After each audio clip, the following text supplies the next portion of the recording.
뉴스의 진수를 보여주는 인터뷰. 뉴 진수. 올해 독감 환자가 예년보다 크게 늘면서 감염병 확산에 대한 우려가 커지고 있습니다. 여기에 갑자기 추워진 날씨로 심혈관 질환도 각별히 더 주의할 필요가 있습니다. 오늘은 유병욱 순천향대 가정의학과 교수를 전화 연결해서 어떻게 하면 겨울철 건강관리 꼼꼼하게 잘 할 수 있을지 자세히 얘기 나눠보겠습니다. 유병욱 교수님 안녕하세요. 네, 안녕하세요. 네, 귀한 시간 내주셨습니다. 네, 감사합니다. 최근 독감 환자 수 보면요. 지난해 같은 시기보다 14배 급증한 걸로 나타나고 있습니다. 올해 독감이 이렇게 크게 유행하는 이유가 뭘까요? 우선은 일부에서는 예방접종이 효과가 없어서 그런 거다라고 하는 네네. 그런 근거가 빈약한 얘기가 도는데요. 좀 더 과학적으로 설명을 드려보겠습니다. 네네. 자, 우리가 코로나 기간 동안에 마스크 착용도 잘하고 거리 두기를 잘했죠. 네네. 그 덕분에 코로나19가 유행하던 시기에 독감이 몇 년간 거의 돌지 않았습니다. 아, 그래서 그 사이에 그 태어난 아이들 네. 그리고 그 시기를 경험했던 청소년들은 사실 이게 인플루엔자 독감이라는 게 예방접종을 하더라도 가볍게 앓고 지나간든지 아니면 노출이 되든지 그래서 대부분 다 자연 감염이 되는 경우가 있거든요. 네네. 근데 그럼 2, 3년 동안에 자연 감염돼서 면역을 쌓을 기회도 거의 없었고 또 성인분들도 예방접종을 꾸준히 했으나 기억 면역이라고 그래서 우리가 예방접종을 했지만 어떤 분들은 그래도 독감에 걸려서 고생하시는 분이 있고 어떤 네. 분들은 걸렸나? 모르지만 실제로는 감염됐던 분들도 계실 수 있거든요. 그런 기억 면역이라는 하는 것인데 그게 지금 조금 떨어져 있는 상황으로 보고 있습니다. 거기에 그렇군요. 최근에 이제 마스크도 거의 다 쓰지 않고 학원이나 학교 그리고 이런 실내 활동이 많아지면서 네. 특히 이 청소년들 사이에서 폭발적으로 증가되는데요.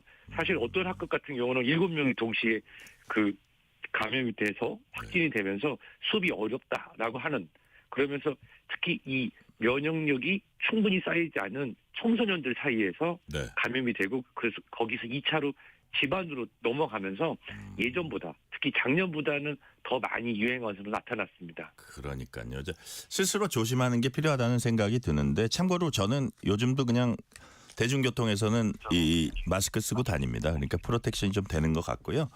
네, 자, 최고입니다. 감사합니다. 세계보건기구 WHO 매년 2월쯤 겨울이 끝나가는 시기죠. 매년 2월쯤 다음 겨울 유행할 독감 바이러스 예측해서 거기에 따라서 제약사들 이에 맞는 백신 만들도록 하고 있습니다. 근데 올해는 예측과 다른 변이가 대유행하고 있다고 해요. 교수님 이게 자주 있는 일입니까? 아니면 이례적인 상황입니까? 완전히 이례적인 상황은 아닙니다만 네. 이처럼 그 점유율이 90%까지 올라가는 하위 계통. 네. 보통 우리가 그 예방접종을 만들 때 H1N1 계열에서 하나, 네. H3N2 계열에서 하나, 예. 그리고 빅토리아 계열에서 하나, 야마가타 계열에서 하나 이렇게 하는데 네. 지금 유행하고 있는 것이 이 올 2025년 5월 말부터 이 남미 그다음에 남반구, 네. 호주, 남아프리카 공화국 등에서 유행한 H3N2라고 하는 네. 이 인플루엔자 바이러스의 세부 계통이 현재 유행을 하는데 이것이 2월 달에 예측할 때랑은 약간 차이가 있었습니다. 그래요? 예. 네, 약간 차이가 있었습니다. 그래서 그런 부분이 백신이 효과가 없을 거다라고 하는 그러한 추측 기사로 나오고 있는데요. 다만 이거는 계통 내에서 생긴 작은 변화로 보기 때문에 완전히 빗나갔다기보다는 감염 예방 효과가 예전만큼 예상만큼은 되지 않지만 그래도 중증 예방 효과는 그대로 있다라고 보는 게 맞습니다. 아, 그래요. 네. 자, 2009년 신종플루 유행 때 비교하면 요번 변이가 좀 차이점이랄까 그런 것도 있나 보죠? 네, 그때 2009년 신종플루 그 네. 말 그대로 신종 새로운 그때는 종류의 새로운 종이었죠. 인플루엔자죠. 예, 예. 즉 제가 아까 말씀드렸던 H1N1이라고 하는 네. 바이러스가 있는데 예전에 어떤 드라마가 있는데 똑같은 여배우인데 왼쪽 볼에다 점을 찍고 나와서는 다른 사람이다라고 하는 그런 그 드라마도 있었습니다. 아, 예, 예. 아내의 유혹이라고 많은 분들이 사랑했었죠. 아내의 유혹. 네, 예. 그처럼 바이러스가 어떤 해는 왼쪽에 볼을 찍고 나오고 어떨 때는 안경 쓰고 나오고 어떨 때는 머리를 헤어스타일을 바꾸고 조금씩 변이를 일으키지만 그 본판 즉 아까 안혜경 말씀드렸지만 그 여배우가 바뀐 건 아니고 그렇죠. 분장이 좀 바뀌어서 분장 바뀌고 점 찍고 나오고 그 정도네요. 예, 그런데 당시 2009년 H&N은 네. 점을 찍은 정도가 아니라 딴 여배우가 나온 겁니다. 아, 여배우가 바뀌었어요. 네, 예. 그때 당시는 돼지 인플루엔자 유전자가 약간 섞여서 생긴 완전히 새로운 종류의 H&N1이었죠. 네. 그래서 인류의 대부분이 면역이 거의 없는 상황이기 때문에 네. 많이 유출이 됐습니다. 하지만 지금 K변이다 이런 표현을 쓰는데 저는 그런 표현보다는 그냥 H3N2의 하위 계통 변이거든요. 전혀 처음 보는 게 아니라 말씀드린 것처럼 그냥 여배우분이 점만 찍고 나와서 예. 대본상 딴 사람인 것처럼 하는 정도라서 치명률이 2009년 대비 낮습니다. 따라서 그러니까요. 예. 그 유행하는 게 2009년도에 H&N은 신종플루 전 세계적 대유행이 아니냐라고 네. 그렇게 할 수 있는데 그때는 정말 갑자기 새롭게 나타난 전혀 다른 여배우였고요. 네. 지금은 H3N2인데 우리가 예측했던 그런 형태가 아니어서 조금 당황스럽긴 하지만 그래도 크게 변한 건 아니기 때문에 네. 전 세계적인 신종 대유행하고는 성격이 다르다고 이해하시면 좋습니다. 네. 자, 그렇다면 우리가 이제 실제로 청취자들한테 이제 도움이 되는 건 우리가 전조 증상이 있을 때 빨리 잡으면 더 좋잖아요. 그러니까 이게 심해지기 전에. 그래서 이번 독감의 전조 증상, 초기 증상 이런 게 어떤 게 있는지 이게 일반적인 감기와도 또 다른지 그런 부분은 어떻게 돼요? 우선은 네. 보통 우리가 인플루엔자, 네. 감기, 네. 그리고 최근에는 이제 RSV라고 하는 이런 바이러스 등이 같이 유행을 하는데요. 네, 네. 근데 실제로 이 독감, 인플루엔자는 증상이 다릅니다. 예. 즉 일단 감염이 돼서 우리 몸에서 바이러스가 증식을 시작하면요. 예. 갑자기 섭씨 38도 이상의 고열로 확 올라갑니다. 와. 고열이 아주 특징적이죠. 그래서 예, 예. 전조 증상이라기보다도 감기는 섭씨 37.8도 넘는 경우가 거의 없거든요. 예, 예. 그래서 인플루엔자는 초기와 전조 증상으로 갑자기 고열이 올라가고요. 갑자기 고열. 전신 근육통, 몸을 두들겨 맞은 것처럼 아픕니다. 예. 몸살, 그리고 두통에 눈이 욱신욱신거리는 통증, 극심한 피로감, 네. 또 오한도 느껴지고요. 몸을 덜덜덜 떨고 마른 기침에 인후통 이렇게 나타나서 네. 일반적인 감기는 서서히 시작되고 이어진 경우가 많고 네. 몸살 근육통이 심하지 않기 때문에 구분하기가 쉽습니다. 그래요. 자, 교수님, 질병관리청에 따르면은 현재 국내 유행 주도하는 바이러스 97% 이상이 K변이다. 근데 현재 접종 중인 백신은 J변이 기반으로 만들어졌다고 합니다. 이런 상황에서 백신 접종해도 효과는 여전히 있습니까? 네, 제가 그 일부러 오늘 방송을 준비하면서 그 여배우 말씀을 드렸습니다. 아, 이것도 또 여배우 분장하고 연결되는 거예요? 그러니까 근데 이거는 이제 그 친척인 거예요. 친척. 사실 우리가 K변이다, J변이다라는 표현을 쓰는데 네. 그분은 둘 다 H3N2 계통의 친척 관계입니다. 그래서 예를 들어서 우리가 오늘 날씨가 어떨지 몰라서 네. 가벼운 외투를 준비하고 나갔는데 갑자기 찬바람이 분다. 네네. 근데 그러면 좀 추울 수 있지만 그래도 추울 걸 예측해서 외투를 준비했잖아요. 네네. 그런 거랑 같은 겁니다. 예를 들어서 오늘 바람이 불고 추울 것 같으니까 바람나기 외투랑 든든한 옷을 입었는데 거기에 비까지 좀 내리는 상황이 된 거죠. 그래서 그게 바로 지금 현재 97%가 유행한다는 K변이라고 하는데 네. 그러면 감염을 완벽하게 막기는 어렵다고 보기가 어렵지만은 네네. 그래도 예방접종을 하시게 되면 이게 친척 관계의 계통이기 때문에 항원 구조가 약간 달라서 네. 감염 예방력은 좀 떨어지지만 완전히 남남이 아니고 완전히 다른 건 아니기 때문에 네. 일정 부분 교차 보호 효과가 있어서 괜찮습니다. 따라서 그래요. 이 예방접종을 함으로써 우리 몸에 T세포와 B세포들이 실질적으로 그러니까 이 어떤 특정 K에 대한 것만 딱 하는 것이 아니라 네. H3N2에 대한 전반적인 이 T세포 면역 이런 중증 예방 면역을 함께 올려주기 때문에 네. 실제로 입원율을 낮추고 폐렴으로 진행되거나 또는 그러면 안 되지만 사망으로 진행되는 것을 줄여주는 효과는 여전히 기대할 수 있습니다. 아, 그래요. 자, 교수님 그리고요. 이런 얘기하는 분들이 있어요. 독감 백신 맞았는데 독감 걸렸다. 뭐 이런 얘기 하시는 분도 있는데 뭐 이렇게 백신을 맞았다고 해서 여러 가지 상황에 따라서 이제 또 걸릴 수도 있지도 않을까 싶은 생각도 저도 드는데 그럼에도 불구하고 독감 백신은 어쨌든 맞는 게 무조건 좋습니까? 그럼요. 이미 사실은 네. 독감 백신 맞아도 독감 걸리는 거 아니냐라고 예. 하시는 분들이 있는데 이런 의혹들은 2014년, 15년, 네. 2016년에도 그런 게 많이 제기가 됐었습니다. 그래요? 예. 당시에는 실제로 그 세계보건기구 WHO에서 예측했던 거랑 전혀 다른 게 유행했던 시기가 있었어요. 네. 근데 지금은 그 정도는 아니고요. 네. 또 하나는 예방접종은 100%가 아닙니다. 즉 우리가 어떤 예방접종을 하게 되면 그 특정 질환에 대해서 회피하는 것이 아니라요. 네. 그 질환, 감염성 질환에 대해 우리의 면역을 키워서 가볍게 앓고 가거나 또는 인지를 못하면 우리가 안 걸렸다고 생각할 수도 있잖아요. 증상이 걸리긴 약하면. 걸렸는데 본인이 스스로 네. 알지 못하는 경우도 있다.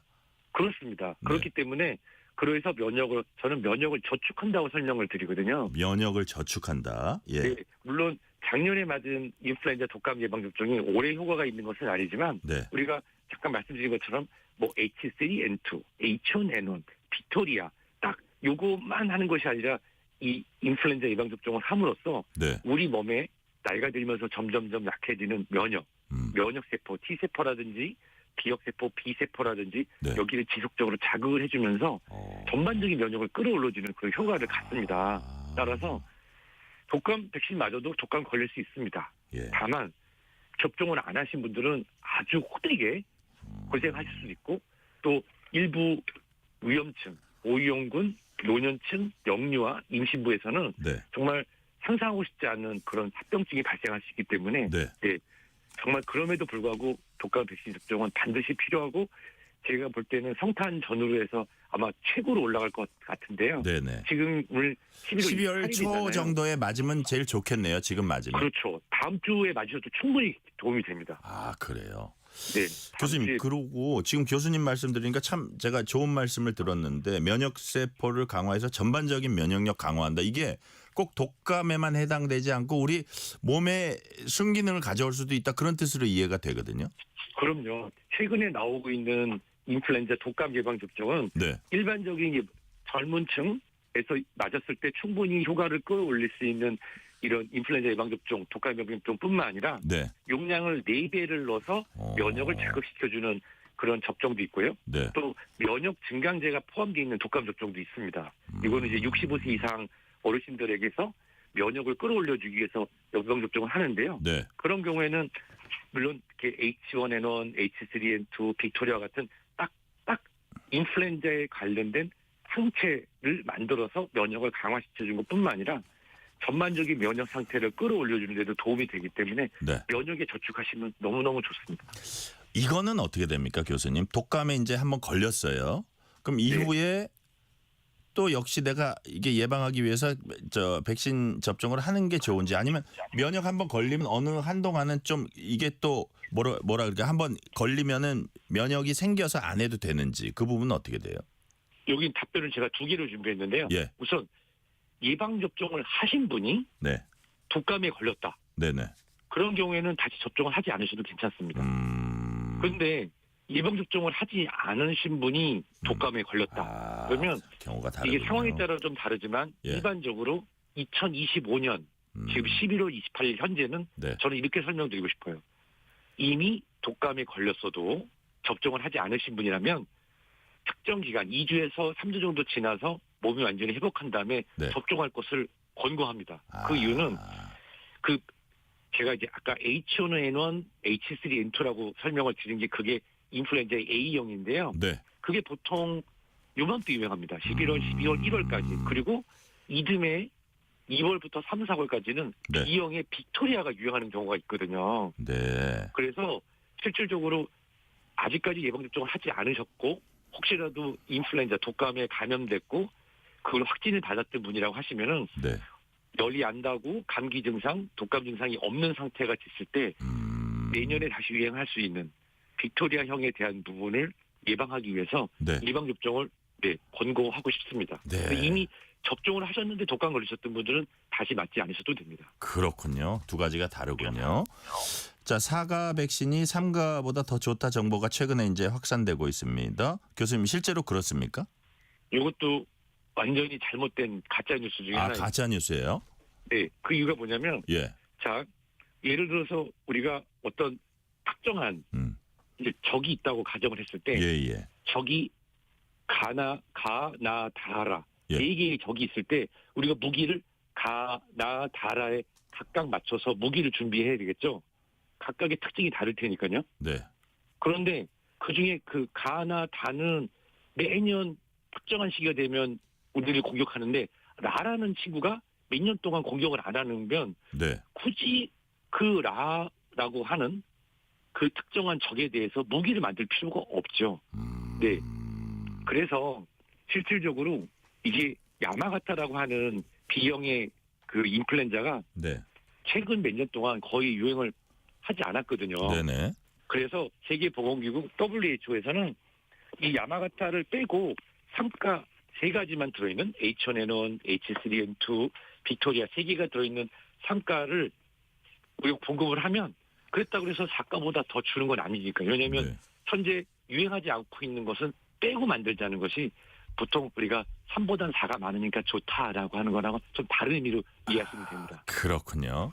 자, 3253님이 어떤 문자 주셨냐면요. 유 교수님 인터뷰 마음 편하게 들립니다. 무서운 의사 선생님이 아닌 내 아픈 곳을 살펴서 따뜻하게 보살펴주는 동네 아저씨 같기 때문입니다. 가까운 곳에서 환자 지켜주는 국민 주치 되시길 바랍니다.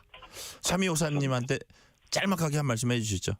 네, 저 동네 아저씨 맞습니다. 아무 때나 편하게 말씀드리면 좋고요. 저는 예방접종, 성인 예방접종만 한국에 와서 계속 한 길 지금 19년째 하고 있는데요.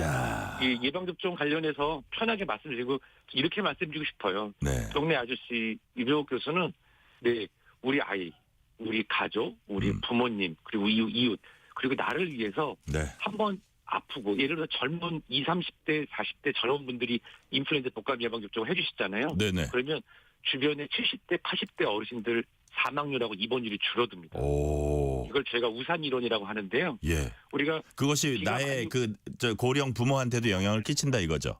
그럼요. 내가 접종을 해서 내가 인플루엔자 독감이 연결되는 연결고리를 제가 끊어주면은 네. 다른 분들이 안 걸리게 우산을 예를 들어 비가 막 오는데 15명이 있지만 10명만 우산을 펴도 나머지 5명은 비를 안 맞거든요. 네. 그때 우리가 우산을 들어준다는 마음으로 이번 겨울에 자발적으로 독감 예방접종을 젊은 분들이 하신다고 하면은 소외된 계층이나 본인을 보호하기 어려운 어르신들이 실질적으로 이 독감 관련된 호흡기 감염 합병증을 만든 데 크게 도움이 됩니다. 그렇군요. 자, 그리고 교수님 특히 이제 이번 독감이 뭐 학령기 아동 청소년층에서 두드러지고 있습니다. 이게 아무래도 아까 말씀하신 거하고 이게 우리가 잘 조심 안 하고 뭐라 그럴까 이렇게 왕성하고 이러다 보니까 더 잘 퍼지나 보죠. 네, 지금 이제 학령기 청소년층 같은 경우는 네. 아까 잠시 말씀드린 것처럼 이론적으로 볼 때 코로나 시기에 네. 인플루엔자 바이러스, 독감 바이러스에 노출된 적도 없어서 자연 면역이 생길 기회가 없었거든요. 네. 즉 예방접종을 그때 했더라도 실질적으로 바이러스를 노출한 적이 없어서 네. 노출된 적이 없어서 면역이 없죠. 그리고 지금은 중고등학교 학생들 사실 뭐 학원도 그렇고 또 뭐 모여서 같이 공부하는 시설, 교실, 급실, 밀집 생활을 하다 보니까 네. 실제로 마스크 착용하는 학생들이 그렇게 많지는 않거든요. 그리고 이게 증상적으로 볼 때 네. 어린이들하고 청소년들이 호흡이 빠르고 하기 때문에 바이러스 전파량이 실질적으로 성인보다 더 많습니다. 아이들이 바이러스 배출량이 더 많거든요. 예. 그리고 안타깝게도 저도 어렸을 때 그랬을 것 같은데 손 씻기라든지 기침이나 이런 거 아주 기초적인 건데 생활 습관이네요 결국은. 네. 그렇습니다. 그래서 그렇기 때문에 더 많이 이게 전파되는 것으로 판단되고 그것들이 집으로 연결되면서 집에 있는 부모님, 네. 조부모님들에 연결되면서 현재 상황으로 나타나는 것 같습니다. 네, 독감 관련해서는 마지막 질문 하나 더 드릴게요. 독감 유행 언제까지 이어질 걸로 전망을 하시는지 플러스 우리가 아까 예방주사 이게 제일 중요하다 하셨는데 아울러서 또 각자 걸리지 않기 위해서 어떤 점을 좀 조심하면 좋을까요? 네, 지금 벌써 이 독감 유행주의보가 나와 있고 예. 아마도 이 성탄 전후 1월 초까지 네. 그 환자 수가 아주 피크라고 하죠. 가장 많은 걸로 생각됩니다. 네. 그런데 거기서 끝나는 것이 아니라 아까 말씀드렸던 인플루엔자 B형의 빅토리아형이 네. 아마도 이 남반구, 뭐 호주라든지 남아프리카 공화국, 브라질에서 그렇게 이미 우리는 올 5월, 6월, 7월에 유행을 그렇게 했거든요. 예, 그래서 예.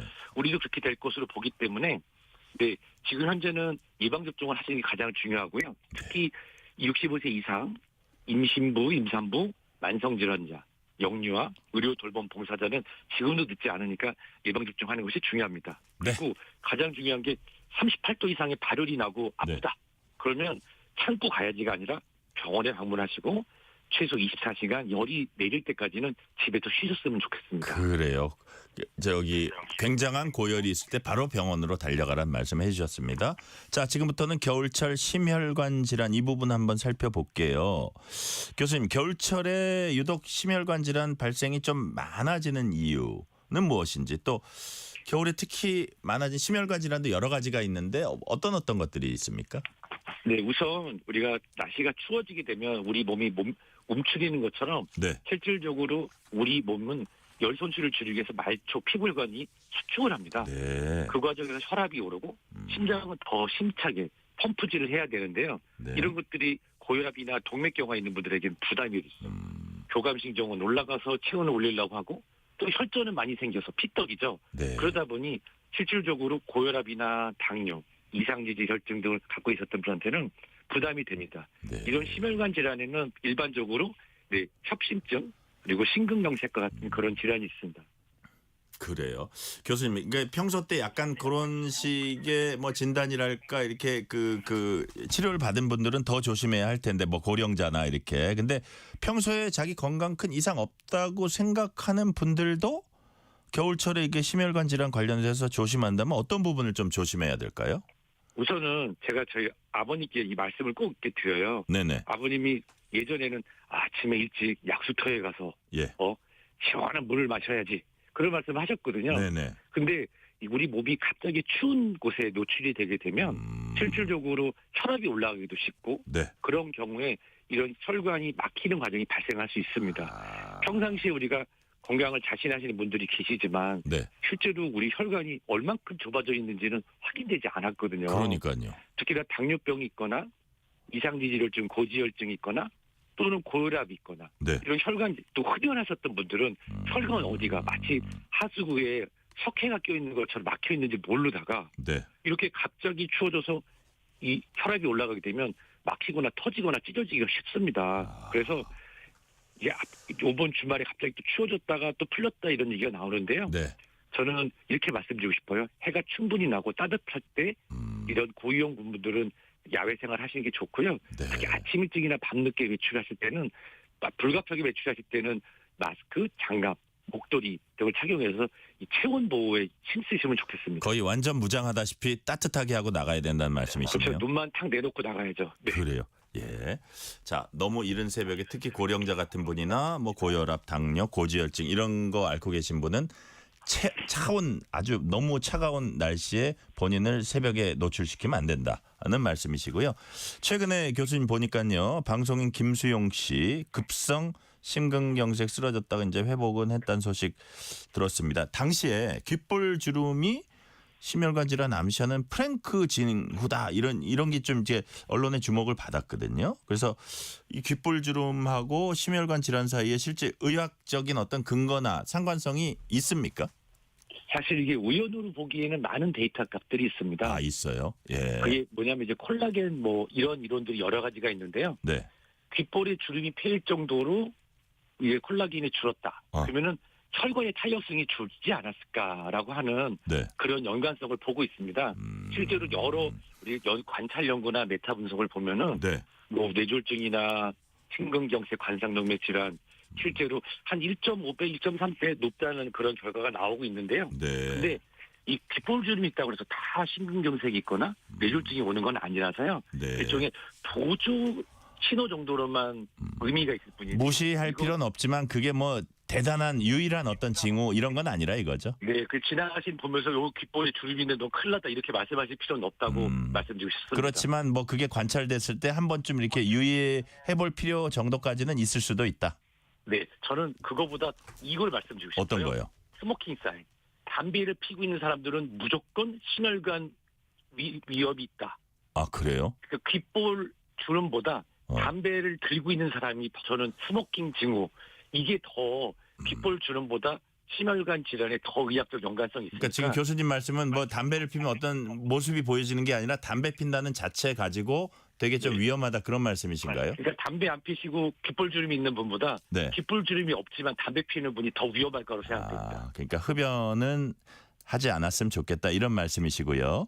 실제로 이제 어떤 뭐 우리가 징후 얘기할 때 꼭 심혈관 질환이 아니더라도 뭐 눈가에 무슨 뭐가 이렇게 누렇게 된다든지 얼굴이 황달기가 있다든지 뭐 이런 것들도 우리가 어떤 좀 주의해서 볼 필요는 있겠어요. 특히 나이가 들수록 이게 아침에 거울을 유심히 쳐다본다 그러잖아요. 네, 그럼요. 예를 들어서 원래 눈에 네. 그 색깔, 안구의 색깔은 하얀색인데 네. 만약에 노르스름하게 변했다고 하면은 우리가 췌담독의 네. 문제, 췌장이나 슬개, 담독에 문제가 있어서 그 눈의 실제로 색깔이 황달이 올 수도 하얗지 있죠. 않고 노르스름하면 네, 그렇게 볼 수도 있죠. 네. 근데 이제 심혈관계 관련된 부분은 여러 가지 징후 중에서 가장 중요한 것은 가슴의 통증입니다. 가슴 통증. 그래서 아침에 일어났는데 네. 조금 가슴이 무겁고 뻐근한데 한 1, 2분 쉬었더니 풀렸다. 네. 그런 경우에는 안정성 협심증의 가능성이 있고요. 네. 만약에 운동할 때 갑자기 통증이 왔는데 운동을 우리가 쉬었더니 좋아졌다. 네. 그런 경우에는 불안정성 협심증, 즉 언제든지 심근경색으로 갈 수 있다는 그런 징후거든요. 네. 그래서 이런 뭐 목에 주름이 있다, 귓볼에 주름이 있다 이런 것도 물론 이런 통계적 유의성을 가지고 계속 연구를 해야 되지만 네. 특히나 이런 심혈관계 질환 같은 경우는 우리가 나이가 많거나 당뇨병을 오래 앓아서 네. 가슴에 통증이 정확하게 나타나지 않는 분들을 제외하고는 네. 우리가 설명되지 않는 가슴에 통증이 있을 때 그냥 체한 건가? 내가 가슴이 답답한 게 혹시 운동해서 그런가 그렇게 생각하지 마시고 네. 혹시 고혈압, 당뇨, 이상지질혈증 또는 우리가 흡연자인 분들 네. 또 가족력 중에 심근경색이나 뇌경색이 있는 분이라고 하시면은 그런 경우에는 주치의 선생님 큰 병원 오실 필요 없습니다. 네. 병원에 가서 심전도와 혈액 검사만 한번 받아보셔도 우리가 징후가 나타나기 전에 일찍 심혈관 질환을 확인할 수 있습니다. 심전도 혈액 검사 말씀하셨고요. 9963님이 67세 협심증 앓고 있는 남편이 가슴속이 답답하다고 하면서도 등산을 갑니다. 걱정되는데 겨울철 운동 이거 해야 하나요? 지금 질문 잘해주셨습니다. 67세 남자시고 네. 협심증으로 치료받고 계신 분이면 네. 겨울산 등산은 위험할 수 있습니다. 겨울산 등산은 위험하다. 위험합니다. 네. 기온차로 인해서 혈전이 생기기도 쉽고 또 게다가 혹시 산에서 네. 이 협심증이 진행돼서 심근경색으로 진행이 되는 경우 네. 우리나라의 이런 응급의료 이상 체계가 잘 돼 있지만 산인 경우에는 뭐 접근이 어려울 수도 있기 때문에 네네. 겨울철에는 가볍게 동네에서 사모님하고 손잡고 걷는 걸 추천드리고 싶습니다. 그래요. 뭐 지금까지 얘기했던 게 겹치겠지만 뭐 시간이 다 되긴 했지만 마지막으로 짧게 여쭤볼게요. 겨울철 심혈관 질환 예방하기 위해 일상생활에서 실천하면 좋을 팁 있으면 한두 가지 좀 소개해 주세요. 네, 일단 고혈압, 당뇨, 이상지질혈증 네. 이런 만성 질환으로 혈관 질환을 관리하시는 분들은 네. 본인의 그런 정상적인 치료를 계속 잘 받으시고요. 말씀드린 것처럼 가슴이 뜨끔뜨끔하다, 뻐근하다, 특히 네. 추운 날씨에 이런 증상이 있었던 분이라고 하면 큰 병원 오실 필요 없이 가까운 동네 병원 주치 선생님 만나셔서 심전도 한번 찍어보시고 혈압 한번 재보시고 필요하다면 따끔한 피검사도 한번 해보시면은 협심증이나 심근경색 전조 증상보다도 더 정확한 정보를 얻을 수 있을 겁니다. 네. 교수님 오늘 참 유익했습니다. 오늘 말씀 여기까지 듣겠습니다. 지금까지 유병욱 순천향대 가정의학과 교수였습니다. 교수님 말씀 감사합니다. 네, 건강하세요. 금연하세요. 편지 왔습니다.